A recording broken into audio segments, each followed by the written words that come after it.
Every winter, hundreds of Minnesotans accidentally find themselves stranded on the roadside, sometimes stuck in the snow. It happened just to a Wisconsin couple vacationing in Wyoming last week. They spent 6 days trapped in their car that was stuck in the snow. A rancher on a snowmobile found them yesterday morning and took them to safety. But it got us thinking, what do you need in your car to survive? Good question. Heather Brown's in the Mobile Weather Watcher. That's an extreme case, Heather, but I mean, it could certainly happen here. It certainly could. I mean, Frank, it might not happen for 6 days, but even several hours trapped in your freezing cold car, that would be tough. As you mentioned, we are in the Mobile Weather Watcher. We're on Highway 7 here in Excelsior. You can see the snow coming down, and at this point, the roads are still warm enough to keep a lot of it in the water form, but as it gets colder and fewer cars on the road, it is starting to accumulate here. But you know, we drive in roads that are much worse than this, and all it takes is one time during a blizzard going off the road into a ditch.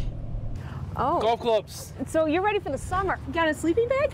That's laundry. Okay.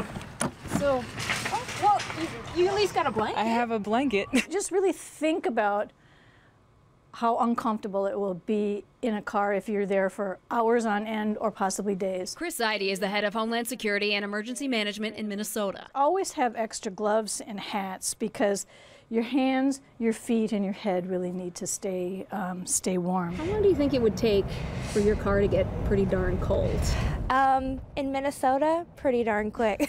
Should you keep your car running? You should make sure first that you have no blockage of your tailpipe. Turn it on until you warm up.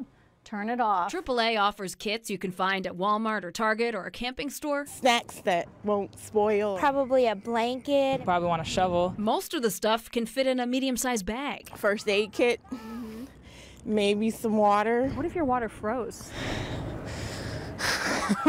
So that's why we always like to say have matches and candles. A metal cup, plastic flashlight, jumper cables, a whistle, boots, and tissues. It's for use just as tissues. It's for wiping off things. You know, if you had to urinate into something else, it can soak it up. Those are things that you don't think about, do you, when you go out for a drive? You don't. You don't. Do not go outside your car and try to find help. Why not? Because you're a lot smaller to find than even your vehicle is. I guess I would be in rough shape if I was stuck for a week.